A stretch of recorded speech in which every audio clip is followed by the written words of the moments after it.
begin. Good afternoon, everyone.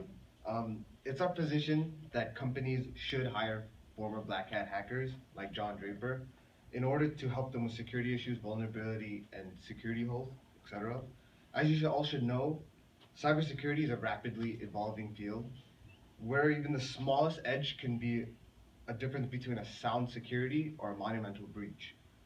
Nowadays, security breaches amount to hundreds of millions of email accounts and credit card numbers being stolen, and it's all too common occurrence.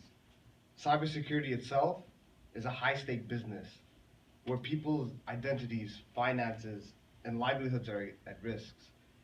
Because of these high stakes and people's lives being at risk, cybersecurity companies have an obligation to provide the best possible security for their customers.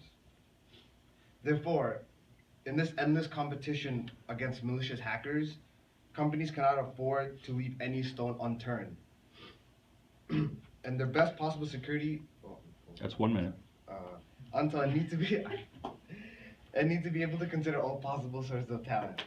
The only what we can demonstrate from this is that there's not an endless supply of talent, and you cannot get adequate security simply from having a large budget. You can't just go to a store and expect to just choose what kind of security you want. You have to go out and find it. It's important to make clear we aren't advocating security companies blindly go out and just hire all former black hat hackers. However, experts do agree former black hats can go straight and become very effective. And we believe with due diligence, companies can and should hire people like John Draper.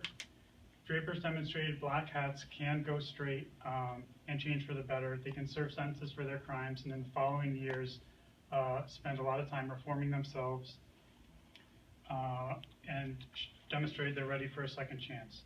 Knowing this, ignoring some of the best possible talent would go against the standard business practice of providing the best possible service, prevent competition among competitors, and maybe even hold back the cybersecurity industry as a whole.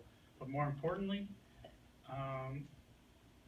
it would be a disservice to the customers by potentially leaving them vulnerable and potentially be considered a breach of their trust. How would you feel knowing your bank could have done more to protect your identity, or your country could have done more to protect its citizens and itself? Strict refusal to hire all former black hat hackers would be short-sighted and an act of negligence that could result in future harm. Thank you. Thank you.